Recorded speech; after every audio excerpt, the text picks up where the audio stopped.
부자 하면은 떠오르는 시계가 있죠. 바로 롤렉스. 근데 또 부자 하면 떠오르는 패딩도 하나 있잖아요. 사실 제가 살면서 만나본 돈 많으신 분들 있잖아요. 근데 그분들 중에서 여기 브랜드 패딩이 없는 분을 만나본 적이 없어요. 그래서 사실 저도 이 패딩 사보는 게 약간 제 꿈이에요. 오늘 소개해드릴 브랜드는 명품 패딩의 시작이자 끝, 몽클레르입니다.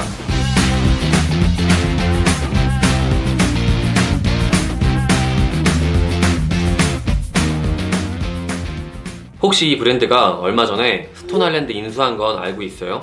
모른다면 여기 한번 봐주시고, 요즘 너무 춥잖아요. 그래서 사실 전 요즘 패딩밖에 안 입는데 우리가 패딩 입게 된 게 이 몽클레어 덕분이에요. 원래 일반인들은 모피나 털옷을 입는 게 대부분이었고, 패딩 같은 건 등산가나 스키 선수들만 입는 거였거든요. 근데 몽클레어가 일상생활에서 입을 수 있는 패딩들을 만들기 시작하면서 패션 잡지인 엘르가 이 패딩을 패션으로 소개하기 시작하고, 이걸 본 상류층들과 패션을 좋아하는 사람들이 일상생활에 패딩을 입기 시작하면서 우리가 지금 패딩을 일상복으로 입을 수 있게 된 거예요. 아마 몽클레어가 패션으로서 패딩을 안 만들었으면 우리는 아직도 털옷이나 모피밖에 못 입고 있었을 거예요.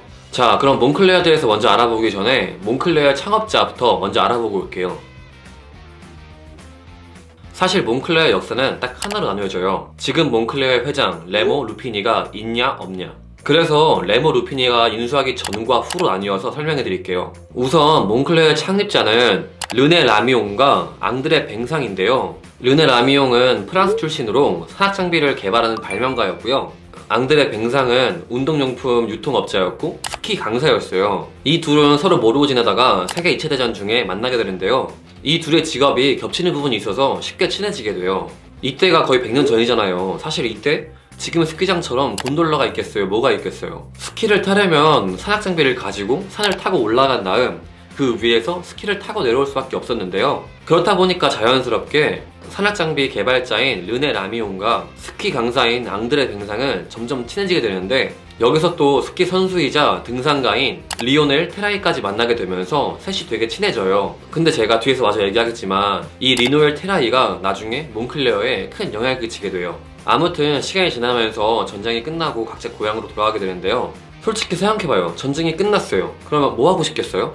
엄청 쉬고 싶겠죠? 맨날 포탄이 날라오고 죽을 위기 속에 있었는데 얼마나 쉬고 싶겠어요. 그래서 전쟁이 끝나자마자 전체적인 유럽의 분위기는 자유와 휴식을 누리자가 됐고, 여행과 여가 문화가 엄청 발달하게 돼요. 그래서 이때 르네 라미옹과 앙드레 뱅상은 이 유행에 꼭 올라타야 된다 생각하게 됐고, 그렇게 이둘은 1952년 프랑스 그르노블 지역 소도시인 모나스티에 드 클레르몽에 회사를 설립하고, 모나스티에 드 클레르몽의 앞글자를 따서 몽클레르를 설립하게 돼요. 제가 초기에 몽클레르는 사실 여가 문화를 위해서 만들어진 브랜드라고 했죠. 그래서 지금의 몽클레르랑 다르게 초기의 몽클레르는 옷이 아니라 텐트 같은 캠핑 용품들을 팔았어요. 근데 이 캠핑 용품 중에서 사이즈 조절이 가능한 텐트가 엄청 잘 팔리게 되는데요. 그래서 창립자들은 직원들을 엄청나게 뽑기 시작하는데, 근데 이 직원들이 일하는 공장이 엄청 추운 거예요. 그래서 하도 춥다고 뭐라 하니까 회사 차원에서 이 노동자를 위해 컬팅 다운 재킷, 그러니까 패딩을 만들어줬는데, 근데 어느 날 세계 2차 대전에서 만난 리오넬 테라이가 놀러와서 이 컬팅 다운 재킷들을 보게 된 거예요. 근데 이게 마음에 든 테라이는 창립자들한테 등산할 때 입을 수 있게 만들어줄 수 없냐고 부탁하게 되는데요. 그렇게 1954년 몽클레르는 테라이를 위해서 등산할 때 입을 수 있는 옷과 장갑, 침낭들을 개발해서 리오넬 테라이를 위한 몽클레르라는 라인을 만들었게 되는데, 이게 몽클레어의 첫 의류 라인이에요. 전쟁 중에 테라이를 안 만났으면 지금의 몽클레르는 없었겠죠? 사실 지금 최고의 광고 수단은 영상이잖아요. 뭐 TV를 틀어도 영상이 나오고 유튜브에서도 영상으로 만들어서 홍보하고. 근데 옛날 이 당시에 최고의 마케팅 수단은 스포츠였어요. 지금처럼 다양하게 즐길 거리가 없으니까 사람들은 신문에서 나오는 운동 기록, 스포츠 신기록들을 보면서 흥분했고 열광했거든요. 그래서 모든 회사들은 이 스포츠 마케팅에 엄청나게 투자를 했는데요. 롤렉스가 도배 해협을 건넌 메르세데스 글리치한테 롤렉스를 채워서 홍보한 것처럼요. 그래서 몽클레르는 1954년 이탈리아 탐험가인 아칠레 꼼파노니와 리노 라치델리가 지구에서 두 번째로 높은 카라코람 정상을 정복할 때 몽클레어의 컬팅 재킷을 입게 해서 홍보하고요.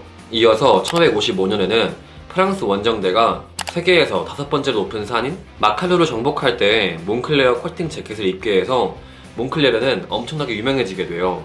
그렇게 승승장구하는 몽클레르는 결국 1968년 그레노블 동계올림픽에 참가한 프랑스 스키 국가대표팀의 공식 후원사로 선정되면서 공식적인 프랑스 대표 브랜드가 됐어요. 참고로 이때부터 몽클레어의 로고가 프랑스 국조인 수탉이 된 거예요. 그렇게 8년 뒤인 1972년 프랑스 스키 국가대표팀이 몽클레르한테 기존의 재킷보다 좀 가볍고 편안한 옷을 만들어달라고 요구하게 되는데요. 그래서 몽클레르는 이 요구에 맞춰서 후아 스카란이라는 이름의 새로운 싱글 재킷을 만들어서 출시하게 되는데 이게 또 대박을 치게 돼요. 그리고 여기서 앞서 말했듯이 이 싱글 재킷을 본 엘르가 몽클레르를 스포츠 방한 브랜드가 아닌 패션 브랜드로서 소개하기 시작하면서 일반인들도 몽클레르를 스포츠 방한 브랜드가 아니라 패션 브랜드의 영역으로 보기 시작하고, 그렇게 몽클레르는 우리가 지금 상상하는 패션 브랜드 영역으로 들어오게 됐어요.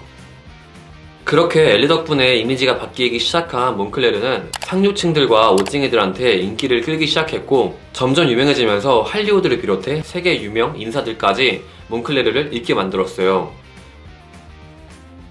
근데 이렇게 승승장구하던 몽클레르가 갑자기 1990년대에 들어오기 시작하면서 점점 몰락의 길을 걷게 되는데요. 이때가 딱 나이키랑 아디다스가 유행하기 시작하던 때였거든요. 생각해봐요. 같은 스포츠 기반의 브랜드지만 나이키랑 아디다스는 뭐 축구, 농구, 육상 쪽을 기반으로 둔 브랜드고 몽클레르는 스키, 등산을 기반으로 한 브랜드잖아요. 그냥 들어봐도 나이키랑 아디다스가 더 인기 많지 않겠어요? 그래서 몽클레르는 이때 한물간 브랜드 취급을 받으면서 점점 몰락하기 시작했고, 결국 몽클레르는 1992년 이탈리아 회사인 페퍼 컴퍼티에 인수가 돼요. 하지만 페퍼 컴퍼티의 인수 후에도 매출은 나아지지 않고 자꾸 쓸데없는 제품들을 만들어내기 시작하면서 결국 1999년 파산 위기까지 겪게 되는데요. 근데 여기서 바로 몽클레어의 역사를 바꿔놓는 레모 누피니가 등장하게 돼요. 이 레모 누피니가 좀 대단한 사람이에요. 이 레모 누피니 아버지가 엄청 부자거든요. 솔직히 우리 부모님이 부자면 가업을 잇거나 그걸 물려받으려고 하잖아요. 근데 레모 누피니는 반대였어요. 루피니는 이탈리아와 미국에서 패션 사업을 하던 아버지 밑에서 일을 배우다가 1984년 퇴사를 하고 이탈리아로 건너가 뉴 잉글랜드라는 전문 셔츠 브랜드를 오픈하는데요. 그리고 이걸 키워서 스포츠 용품부터 여성복까지 확장하는데, 갑자기 루피니는 흥미로운 역사를 가진 브랜드를 운영하고 싶다면서 이 뉴 잉글랜드 회사를 팔아버려요. 조금 이상한 사람이죠? 아무튼 루피니는 이 브랜드를 팔아버리고 1999년 자신의 꿈이던 역사를 가진 브랜드인 몽클레어에 합류하게 돼요. 루피니는 몽클레어에 들어오자마자 몽클레어를 엄청나게 바꾸려고 노력했는데요. 하지만 이게 쉽지 않았대요. 루피니는 하나의 상품에 집중하고, 그러니까 패딩에 집중하고 이거를 전문가의 영역에서 일반인들의 영역까지 가지고 싶어 했는데, 오히려 페퍼 컴퍼티는 다양한 제품들을 만들려고 하고 도시의 매장을 여긴커녕 유명한 스키 리조트에만 매장을 열려고 했대요. 루피니의 생각과 정반대의 생각이었죠. 그래서 그런지 몽클레어의 매출은 점점 악화되는데, 그래서 결국 몽클레르를 팔기로 마음먹어요. 근데 여기서 몽클레어가 마음에 들었던 루피니는 결국 2003년 뉴 잉글랜드를 판 돈으로 그냥 자기가 몽클레르를 인수하기로 해요. 그리고 이때부터 몽클레어가 진짜 변하기 시작해요.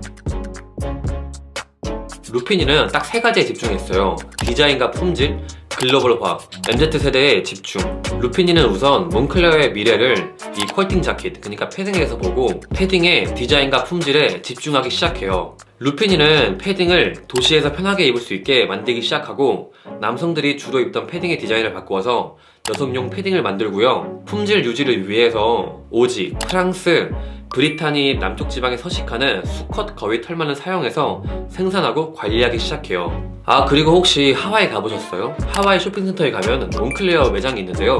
솔직히 이해 안 되잖아요. 이 더운 나라에 무슨 패딩이야. 근데 이게 루피니의 생각이에요. 루피니는 곧 세계 곳곳에 여행하는 사람들이 나타날 거고, 제품이 좋다면 그 사람들이 어디 가서든 구매할 것이라면서 세계 곳곳에 매장을 열기 시작하는데요. 또 루피니는 패딩을 일상으로 가져와야 된다면서 주요 스키 리조트에만 있던 매장들을 주요 도시들로 옮기기 시작하는데요. 2006년 파리를 시작으로 밀라노, 런던, 홍콩, 뉴욕 등 세계 주요 도시에 몽클레르 매장들을 열기 시작했어요. 그리고 우리나라에는 2007년 신세계 인터내셔널이 본격적으로 가지고 들어오기 시작했어요. 그리고 2014년에는 신세계와 몽클레르가 직접 지분 투자를 하면서 합작 법인을 세우게 되는데, 이건 뒤에서 맞아요. 먼저 얘기하도록 할게요. 아무튼 각 도시에 매장들을 열기 시작하던 2006년, 몽클레르는 유명 디자이너인 지안 바티스타 발리를 영입해서 여성을 위한 라인인 몽클레르 감무 루즈 라인을 만들고, 곧이어 2009년 남성복 디자이너로 한창 주가를 올리고 있던 톰 브라운을 영입해 남성을 위한 라인인 몽클레르 감무 블루를 런칭해요. 또 2010년에는 사카이의 창립자인 치토세 아베와 몽클레르 S라인을 만들고, 나카무라 히로키아와는 V라인을 런칭하기도 하고, 남녀 공용 아웃도어 스포츠웨어인 몽클레르 그레노블 컬렉션까지 런칭해요. MZ세대가 관심을 가질 만한 이벤트에 집중하기 시작한 거죠. 그래서 이때 몽클레르는 루피니가 인수하기 직전보다 매출이 4배 이상 뛰었다고 해요. 진짜 미쳤죠? 근데 사실 회사가 이렇게 잘 돼가면은 뭘 하죠?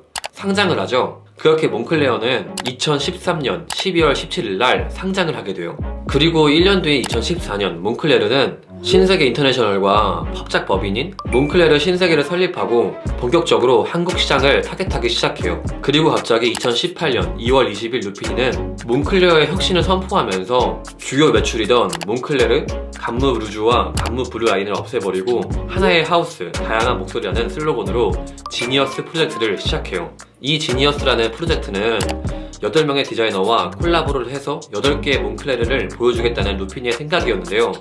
이게 또 잘 돼서 매출이 19%나 상승하게 돼요. 그리고 2년 뒤인 2020년 12월 7일 몽클레르는 스톤 아일랜드를 인수하면서 몽클레르는 새로운 변화를 준비하고 있어요. 자, 이렇게 명품 패딩이 상징이 된 몽클레르는 과연 매출이 얼마일까요? 우선 한국 법인인 몽클레르 신세계에 대해서 먼저 알아보면 매출은 2017년 809억, 2018년 1008억, 2019년 1319억, 2020년 1498억이고, 영업이익은 2017년 84억, 2018년 159억, 2019년 201억, 2020년 327억이에요. 일단 코로나 시국인데도 매출이랑 영업이익이 늘어났다는 게 대단하죠? 게다가 사원수가 190명밖에 안 되거든요? 그래서 저는 이 사람들의 연봉이 너무 궁금해요. 많이 받겠죠? 이어서 몽클레르 본사의 매출은 2018년 11억 9천만 유로, 그니까 1조 6천억 원, 2018년 14억 2천만 유로, 1조 9천억 원, 2019년 16억 2천만 유로, 2조 1천억 원, 2020년 14억 4천만 유로로 1조 9천억 원이고, 영업이익은 2017년 3억 4천만 유로, 4,500억, 2018년 4억 1천만 유로, 5,500억, 2019년 4억 7천만 유로, 6,300억, 2020년 3억 6천만 유로로 4,800억이에요. 근데 본사 매출은 한국 매출이랑 다르게 코로나 시국에 좀 감소했죠. 이게 면세점이랑 휴양지에서 매출이 안 나와서 감소했다고 해요. 사실 제가 똑같은 패딩을 4년째 입고 있거든요. 뭔가 딱 제 맘에 드는 패딩도 없기도 하고, 그냥 돈도 아깝기도 하고, 패딩이 비싸잖아요. 비싸서 좀 아까워서 이걸로 버티고 있는데, 사실 제가 얼마 전에 이 패딩을 봤어요. 진짜 너무 이쁘지 않아요? 이게 몽클레어랑 아미랑 콜라보한 제품인데 너무 다 갖고 싶어서 알아봤는데 옛날 제품이라 재고가 없더라고요. 그래서 만약에 이거 보고 계신 분들 중에서 이 패딩이 있으면 저한테 중고로 아무튼 몽클레어가 언제까지 명품 패딩의 상징이 될지 기대해보면서 알아두면 있어 보이는 브랜드 지식들 이쁘지 몽클레어 편은 여기까지 하도록 할게요. 오늘도 영상 봐서 감사하고 새해 복 많이 받으세요. 다음 영상에서 봐요.